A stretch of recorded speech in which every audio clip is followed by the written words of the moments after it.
Hey, everybody. Welcome to the Packers News. I'm Ryan Wood alongside Pete Dougherty. We've had a lovely stroll down London today. Good morning back home. The day's already it's over past 3 o'clock, almost, what is it, 3:30? 3:30, Yeah. And we're at Buckingham Palace. Obviously, you know where that is, a famous London landmark where the king now resides. Thought we'd talk a little bit about tomorrow's Packers kickoff with you guys. So come on in and bring your questions. Pete, 24 hours ahead. I'll start with this. We were talking earlier. To me, the jet lag was going to be like how do they circumvent that? How do they navigate that? One night of sleep, I feel pretty good. And they've been on the same schedule as we've been. I stayed up till midnight last night, got a good 9 hours of sleep, got up 3 a.m. your time back home, and I felt refreshed. I felt like this is how it's supposed to be. How are you doing today? Yeah, I felt much better today. I was totally wiped out yesterday. Feel a lot better today. Today we went to Abbey Road, went to the Abbey Road recording studios, and then we walked from there to here. So we put in about close to 5 miles walking, and this is a pretty big, pretty cool area. I don't know if you can see, but Buckingham Palace is right over our shoulders here, right over my shoulder, over on this side, right over here. Your left. On your left, Pete. No, it's I gotta say, to see Pete Dougherty at Abbey Road was a real treat. Pete is the epitome of measure, and you know that by he's very straight laced down the line. But it was very exciting, Pete, to see you at Abbey Road. What was the big takeaway you had from that? You know, I thought there'd be more diehard Beatles fans there, but it's more just a tourist stop. And there was never more than gathered around. Everybody wants to get their picture at the crosswalk, and it's a pretty busy street, actually. So you take your life into your own hands when you're doing it. But I thought there'd be 50, 60, 70 people. But there was no more than probably 20 at a time there, I would guess. We ran into some kid who was a 21-year-old guy. He looked like he's about 15 from Utah, just over here on his own. He took the picture for us. To that kid, I say, well done. That's the type of thing I should have done at 21. Just take off on your own and get a life experience. It was a very busy street. I had no idea. I mean, it's a lot of traffic, but it was a different kind of traffic. Everyone there that was driving knew if you come to Abbey Road, you got to stop because people are taking the crosswalk all the time. And so it was a group of cars would come, and then you'd have a little lull maybe, and you get a couple people walk the crosswalk and get pictures in. My guess is, not knowing this for a fact, that in 1969, when they took that photo, it probably wasn't quite as busy then. But, I would have to think that if you live here, you know to avoid that intersection at all costs because it's going to mess with your schedule. Yeah. Pete, obviously Packers Giants tomorrow. What is the key to the game that you're going to be looking for? I would think maybe the biggest thing will be defending Saquon Barkley. You know, he's way better than anybody who was out there last week, and the Packers had a really rough time stopping the run last week, and the Giants are committed to it. I think they're the leading rushing team in the league. Daniel Jones is playing now. That's one of the reasons they're the leading rushing team is that he's a really good runner. But I wonder how mobile he'll be. So you got to think the Giants are going to be very much a run-oriented team. They're wiped out at receiver also. What does Joe Barry do to beef up the run defense that he didn't do last week? We're talking to a Giants fan today at Abbey Road, and what do you say? He's dumbfounded by how overcomplicated opposing defenses make this against Saquon Barkley. As a guy that he's been going to games his entire life, he watches every week. He said, why don't you just take a Mike and a safety, and he's the offense. There are no receivers on that team. They're the 31st ranked passing offense in the league. Why don't you just take a Mike, a safety, and follow 26 wherever he goes? Will the Packers do that? And if not, why not? No, we talked about this yesterday. I think we were both of the opinion that more than, because LaFleur talked about bringing a safety up. Maybe they'd have to do more of that. He said that earlier in the week. But I wonder, and you seem to agree, that if it'll be more, they just use different personnel. More base defense, more three-man fronts, maybe three-man fronts with three outside linebackers and one inside linebacker.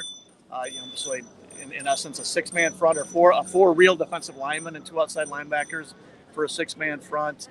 They have all sorts of options. I bet we'll see a lot of that base front, which is 3 defensive linemen, 2 outside linebackers, but then 1 inside linebacker and then nickel defensive back. We'll probably see some of that. But I wonder if they'll just do it more with playing bigger, more run-oriented personnel. As a matter of fact, there's a Saquon Barkley jersey right there as we speak. Yeah, I've seen a decent bit of Giant gear out here. A lot of Packers gear, a ton of Packers gear, but a decent bit of Giant gear. Karen wants to know, and she's yelling a little bit, what exactly does Joe Barry do? I want to rephrase the question a little bit. 4 games this season, and there's twice that we've watched and thought, why no in-game adjustment here, right? Week 1, why stay in zone when Justin Jefferson's eating you alive for 200 yards? Why not try some man? And last week, they never really went heavy box, even as the Patriots were bringing in an extra lineman for the run game. And we never saw that adjustment. Is it troubling, Pete, that we've seen that? And what do you make of why have we not seen more in-game adjustments? I thought they brought the safety. They started bringing the safety up more last week, but it didn't work. I thought we'd see more personnel changes like we were just talking about. I thought we'd see more of that in the second half. Now, maybe they just haven't practiced a lot of that, but this is an experienced defense. They've been doing all this stuff since last season. I guess that's one of the things you wonder about is he a little rigid? Is he a little fixed in how he wants to use his personnel? I mean, one of the things you have to be, I think, in this league is flexible. You got to be willing to use different personnel. I mean, that's Belichick's whole thing is they can look like a totally different defense one week to the next because it's so game plan oriented. Lennox wants to know, we know Daniel Jones has a history of fumbling. How do we make sure we force a lot more turnovers in this game? And that's a great question because, Rashawn Gary got one last week, right? Jair Alexander had a pick week 2, but there haven't been a ton of turnovers generated for this Packers defense in 4 games. I'm sure the Packers know this. They see, that's one of the first things they look over is turnover stats. And so they'll see that he's, doesn't protect the ball as well as other quarterbacks in the pocket. I'm sure they're telling their pass rushers to attack the ball. When you get in there, go for the ball first. Once the film is out, once there's a ball security issue, the rest of the league is going to leech onto that. It's not a secret anymore. So you're going to see the Packers defense punching a lot tomorrow. You're going to see them trying to rake and trying to strip the football. We'll see if it works. Lynn wants to know, are you concerned with Elton Jenkins' struggles at right tackle, particularly with pass blocking? Will this affect negotiations for his next contract? Great question for Pete, because Pete had a column on this last week. I still think it's he played really good left. He was a starting caliber left tackle before he hurt his knee. He's a little better on the right side, so I think he's just fine over there. I could be totally wrong, and 6 weeks from now, he's still having those struggles. But I think he's just not fully recovered from the knee injury. We talked about this in our Facebook Live yesterday. It takes a full year. The last 3 months of the recovery are the nerve cells growing. They have to regrow, regenerate on the new ACL, the reconstructed ACL, and that takes the final 3 months. So that's why it takes a year for guys to feel like themselves. So until he doesn't look good 2 months from now, I'm going with the idea that it's a health thing more than anything with him. The thing is, right tackle is a position he hadn't played a whole lot of. He only had one career start. That was the 2020 opener. We have not seen Elton Jenkins, for all of his versatility, and you know about it, as much as he played everywhere at a high level, right tackle hasn't been one of them. The thing that just struck me, we talked about it on yesterday's Facebook Live, but to mention it again, when Adam Stinovich said that right now our best 5 is Elton Jenkins at right tackle, I have a hard time understanding that, Pete. Yeah, we both talked about it. We may not be talking a huge difference here, but I think we both agree. If it were our call, if it was the call for either one of us, we'd have Jenkins playing right guard and move Yash Nyman to right tackle when they're sure that Bakhtiari's ready to make it through a game. Maybe they think he can, but they're not sure yet. But it sounds like that's not on the table anyway. That was the question I was going to ask you: is why? I mean, moving Nyman is not on the table. He feels this way because he said it, right? That's how he feels. Why does he feel that way? Not that we agree, but why does he feel that way? I'm sure just from what he's seen in the past and what he sees on the practice field, and what they look at the skill set each guy has. And maybe that Nyman hasn't played a lot of right tackle in the NFL, though he played a lot of right tackle in college. I don't get it, but I didn't get it last year when they after Nyman started almost the whole season, they yanked him out for the playoff game, and they went with the experienced player. I mean, I understand, Dennis Kelly they went with. I think they erred there. Maybe they disagree. The point on Nyman, he had 10 starts and 750 snaps in basically a year's time. Week 3 last year to week 3 this year when David Bakhtiari came back.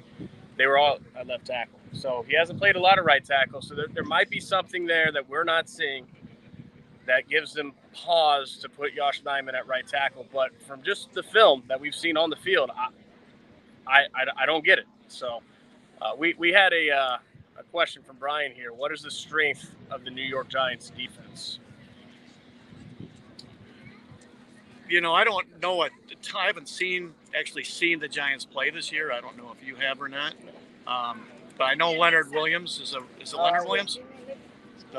Their inside guy, their inside rusher is it's one of the Williams. Because there was one on the Jets too, but I think so. Anyway, their inside rush I think is probably where they're strongest, and that's where the most devastating rushers. If you have inside pressure, you can kill a quarterback. You can just because they can't step up. They have nowhere to go. If the outside guys squeeze, they're done. So the pressure on the inside bothers quarterbacks more than any other pressure. For all the talk about edge rush, and edge rush is what wins championships in this league. You got to have guys that can come off the edge. It's much harder to get interior push, and as Pete said, more bodies in there, 3 blockers, 2 rushers, way more traffic, and it's more impactful if you can get it. Yep. That's why Kenny Clark's worth his weight in gold. Yep. That's why that's the guy right there that the Packers went out and paid. Ralph wants to know, do you think Joe Barry is the man for the job? I don't know. I mean, to be determined still. Last year they got off to the really poor start, but that was all right. New coordinator to get players learning his system. New coordinator learning his players, and then they played a lot better over the next probably 6 or 7 weeks, 6 or 8 weeks even, and then they kind of faded down the stretch again. So I think that's this year they have really good defensive personnel this year. They have a handful of studs, and they don't have a weak link on their defense and their starting defense. So this year we'll know by the end of the season whether Barry's the guy or not. I would agree it's to be determined. He's got the pieces for a great defense. There's a lot of talent there. There's a lot of pieces there. That personnel, you couldn't ask for much more as a defensive coordinator than that. It's 4 games. There's been a lot of good in that Packers defense. It's had its flaws. It hasn't been perfect, but it's been more good than not, I would say. I mean, if you look at their scoring defense, it's been very good. Anytime you give up, basically, if you give up less than 20 points, you ought to win. Now, there's some other circumstances there. One, they played the Bears, who are really struggling on offense in one of the games. And then last week, they play a team that was down to its 3rd-string quarterback by halfway through the first quarter. So those are extenuating circumstances. They should have kept those teams to low scores. So the NFL is a long season, and defenses change and evolve. Teams change and evolve from September through December. So we just it's not a cop-out to say we've got to see what happens over the coming weeks. But to answer your question, though, it's not like, oh, yeah, he's definitely they're definitely playing really good defense. He's definitely the guy. I mean, there are legitimate questions about their defense right now. How long do you give him to answer those questions? Well, I mean, it's not like he's going to get no. Not how long Matt LaFleur gives him. You're not Matt LaFleur. How long until we know? And how long until there's evidence like, okay, this is a sample size large enough to make determinations? Mid to late November. What the Packers are looking for is a great defense, right? Not a good defense, a great defense. And to me, so how would you define great? And I thank you for asking. I was going to just go there. Good defense keep teams off the scoreboard. They limit offensive production from the opponent and give their offense a chance to win. Great defenses win games. Great defense make plays that are impactful to turning games, deciding games. I think we've seen that two two of the 4 games this season. You saw it against the Bucks for sure. I'd say you saw it week 2 against the Bears, and then you didn't see it against the Vikings and the Patriots. So I think they're 2 for 2 right now. So I would say, this is just semantics. Like when I say great defense, I'm thinking Seattle a few years ago. Yeah. I'm thinking Broncos 15. Broncos. I'm thinking the Bears in the mid '80s. Thinking. You would say the Bears in '88 or in 18. They had a great defense that year. Yeah, Khalil Mack was a stud. Yeah, but they were nothing like the defense we just talked about though. I think the Packers just need a defense that's basically a top 5 scoring defense. Is probably a good enough defense because I think their offense is going to be a lot. I could be wrong, but I think their offense is going to be a lot better in 3 months than it is now. Glenn says it takes a full year to recover from ACL surgery. Does that rule out the possible signing of Odell Beckham Jr. since he was injured in the Super Bowl less than a year ago? What do you think, OBJ? I kind of think it does, and I wouldn't touch him with a 10-foot pole, but I know a lot of people disagree, and I don't know what Brian Gutekunst thinks about that, but I wouldn't touch him. I'm assuming he's going to want a longer-term contract, and when he gets the long-term deals, that's when the problems start. He's going to want to go to the Giants or to stay with the Rams. He is a true big. If he were here, people would know who he is. Yeah. Like he's a bigger celebrity than a lot of the other NFL stars. I bet in Europe he's a bigger star. Like people would know who he is more than they know who Aaron Rodgers is. I talked to somebody who used to work on a team that he played on, and he said this guy is a legit worldwide celebrity, more than I realized till he was telling me about this. So he lives for that stuff. I think he's going to end up in Hollywood or in Manhattan. That's what happens when you start in New York. Yeah. That's a good pedestal for that. I want to see more Romeo Doubs and Christian Watson before I know. Yeah, I agree. I just haven't seen enough of them. I think those guys are coming. There's only been 4 games. Levi wants to know, how is the IDL inside defensive line rotation going? Clark is a beast. Are the others helping him enough? They didn't play that great. They played poorly last week, I thought, relatively speaking. I think Slayton's been okay. He's pretty stout. He does. He's pretty stout against the run.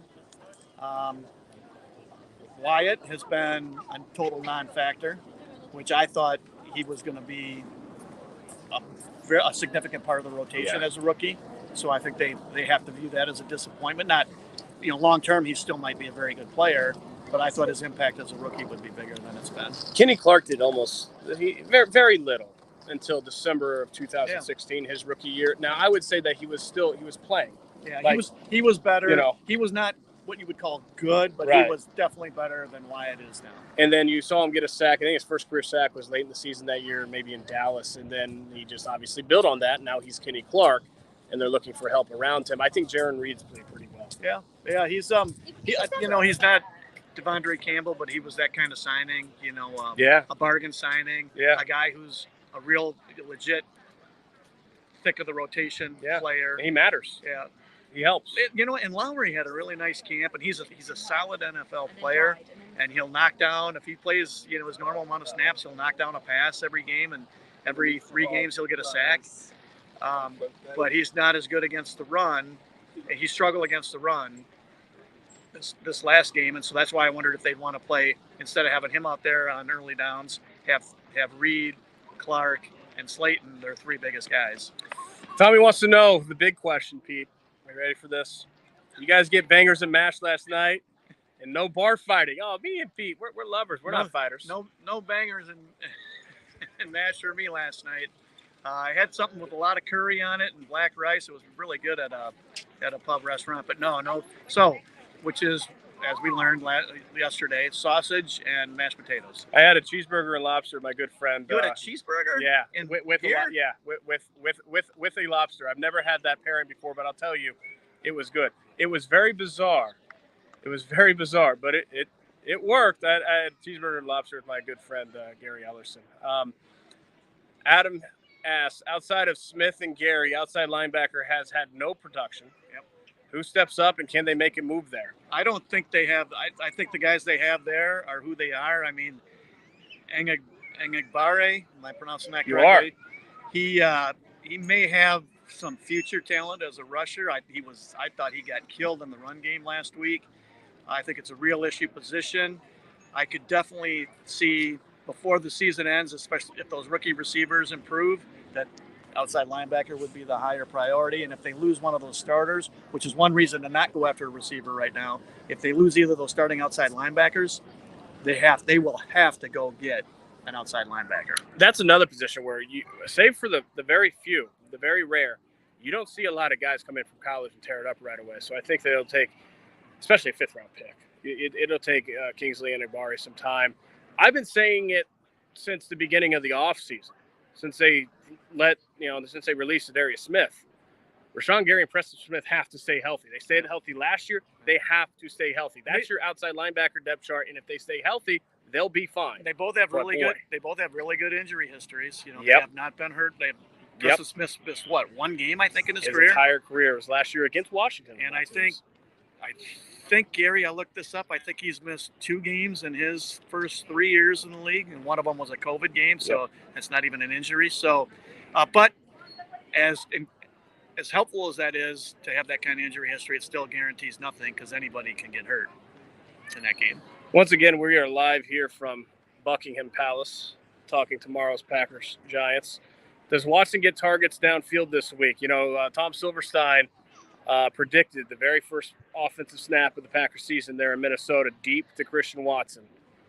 We haven't seen it since. Yeah, I've got to think they'll take a deep shot with him. I mean, at minimum, they're going to use him like they did Valdez-Scantling, and make the defenses honor him down the field once or twice a game.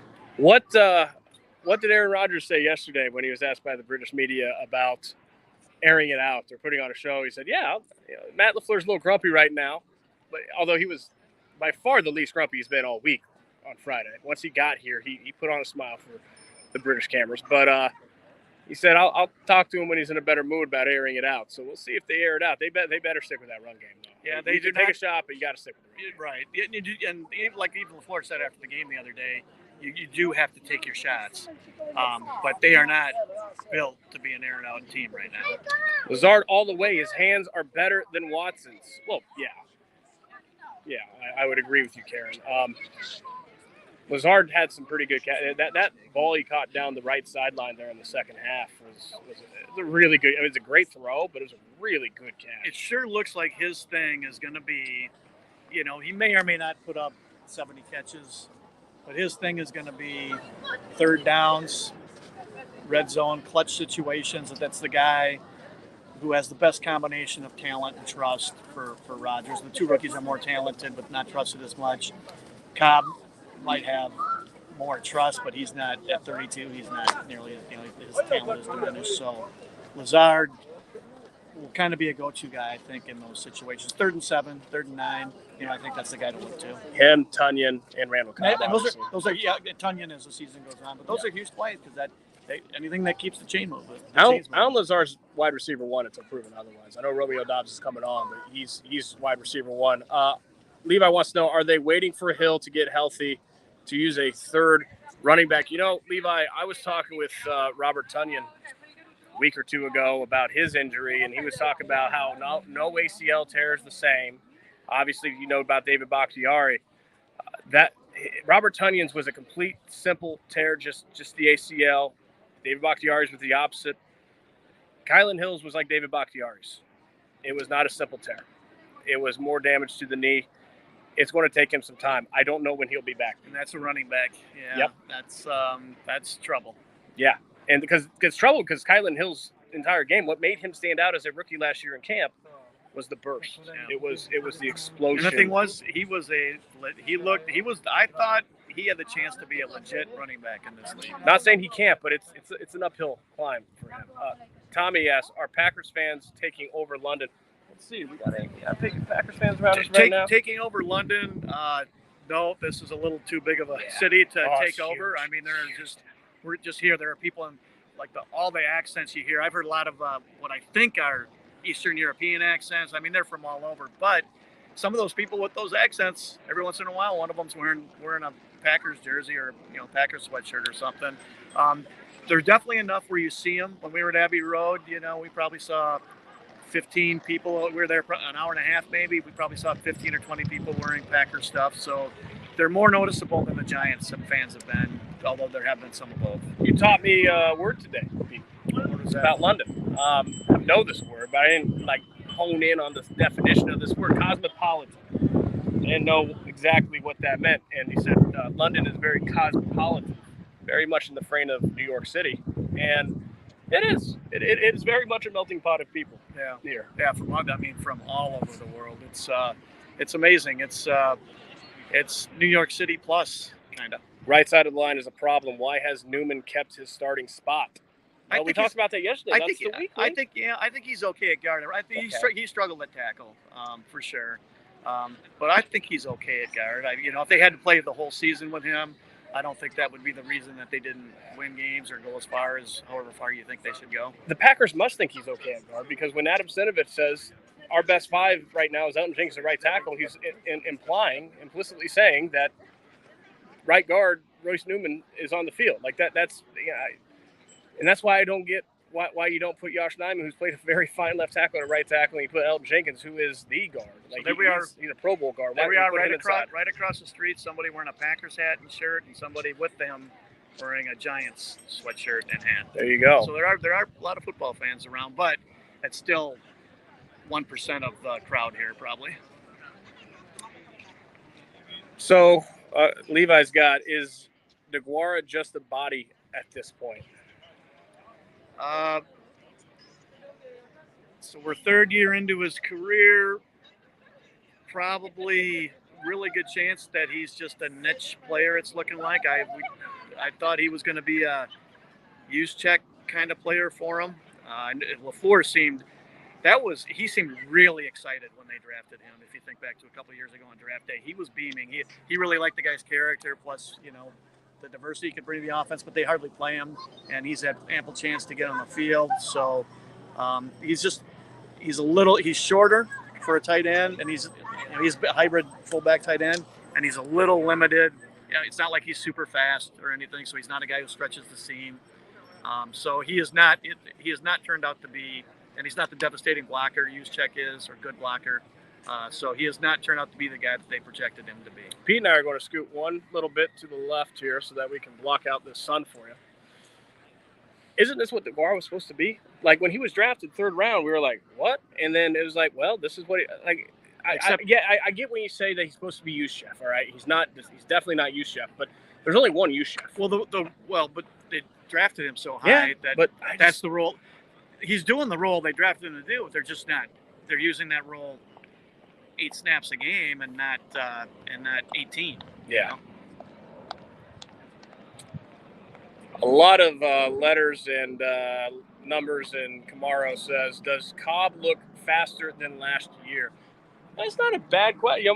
I don't know about faster, but he's made plays. He is downfield. I am still very much a skeptic because of his age and size and injury history, but he has made some big third down catches this season and helped them win games. There's no getting around that. I still am skeptical he'll be healthy and productive in December and January, and maybe he will. I could be dead wrong here, but I'm still a skeptic that way. But he has played really good.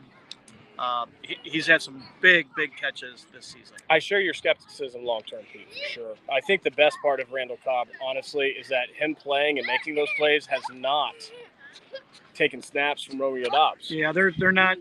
He's only playing 18, 20 snaps a game. Yeah. The one place where that age and those limitations have really shown up is Rodgers has thrown 2 kind of jump balls to him, and both times Harrison Smith, and then last week was a free play, so the interception didn't hurt, but the safeties just went up and over him like he wasn't even there and intercepted the ball. Ralph wants to know, not only has Randall Cobb not taken snaps away from Romeo Doubs, he hasn't taken snaps away from Christian Watson. He's been playing. Injuries are the only thing that have taken snaps from Christian Watson. Yeah. Does Christian Watson have better potential than MVS? Yeah, for sure. I think. And it was interesting. One, I think we saw it on the reverse that he ran for the touchdown the other day. It was an easy score because it looked so easy because he was explosive. And I saw something that, I don't know if you saw this, Ryan. It was on Twitter. I don't know, after the draft last spring, maybe in the summer, somebody put up on Twitter simultaneous or back-to-back tape of Valdez-Scantling running a reverse with the Packers and him running Watson running reverse in college, and they ran. I think when they timed him up, and Watson was he was a full step quicker, more explosive. So Valdez-Scantling was really fast, and he had an important role. Even he wasn't a great player, but he had an important role. But this guy does. I think he's more athletic. Would you say he was 3 rounds more explosive? Because that's what he's supposed to be. Second rounder to 5th rounder. That you're a more talented guy. That's to be determined. They spent, I thought, a lot to go up to get this guy. Yeah. 2 second-round picks. They could have drafted a receiver and a tight end, a receiver and a pass, anything. They could have drafted 2 guys in those 2 spots in the later second round. Backup edge rusher. Yeah. So they traded two players, two prime picks to get 1 guy. They really need this pick to pan out. I would agree. Adam says, what's going on with Campbell? He's slower this year and missing tackles he made last year. And you know what, Adam? You're not wrong. He the first 2 games, he missed a lot of tackles. I thought he was really good against Tampa. And then made a game-winning play. Yeah, and then but also in tackling and in the run game. And then last week, not so hot again. I think Eric Bronchek was talking about this. I think he's right. One of the things we've learned is that Tampa's offensive line is not probably very good. Let's think about what you just said here. He was good against Tampa. He struggled in the other games, right?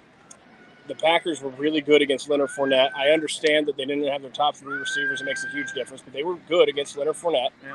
They struggled against David Montgomery. They struggled against Damian Harris, Ramondre Stevenson. Devondre Campbell's going to go or the Packers' run game is going to go as Devondre Campbell goes. So the one thing that jumped out rewatching the game last week was the push on the D-line, which did make playing linebacker harder. There were a couple plays, Lowry got pushed back 4 or 5 yards a couple times. I mean, it was to the point where the inside linebacker, he's got nowhere to go. It's basically they're blocking 2 guys at once by doing that. But you got to at least fighting double teams is hard, but you got to at least get close to a stalemate. That's what they're shooting for on those double teams. So there was a lot of people responsible. I thought the D-line had its worst game last week. Tommy, Sammy Watkins is on IR, so you're not going to hear anything from them for a while. I think we're going to wrap this here from Buckingham Palace. Pete, before I go, anything that you want to do for yourself, non-work related, the rest of your time here in London? You got any other things that catch your fancy? Yeah, I want to sit in a pub, talk to some Brits. The Pete Dougherty answer for you.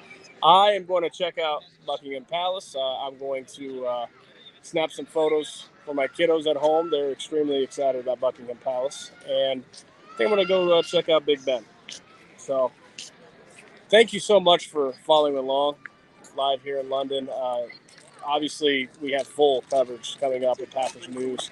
Tomorrow's game against the Giants, 2 3-1 teams. The first time ever that two winning record teams have played each other here in London. NFL's been doing it for a while now. So I think tomorrow you're going to get an idea of how legit those 3-1 records are on both sides. And it's going to be a litmus test for these teams. I hope people are impressed that you've just sat here for 32 minutes and 40-plus seconds holding this cell phone. My back is screaming at me words that I cannot say in this Facebook Live right now, I'll tell you. Thank you for pointing that out, Pete. Yes, I'm going to have to walk this one off. But thank you very much for joining along. PackersNews.com for your full coverage. It's going to be wall-to-wall tomorrow, folks. We've got a lot coming for you. Until then, he's Pete. I'm Ryan.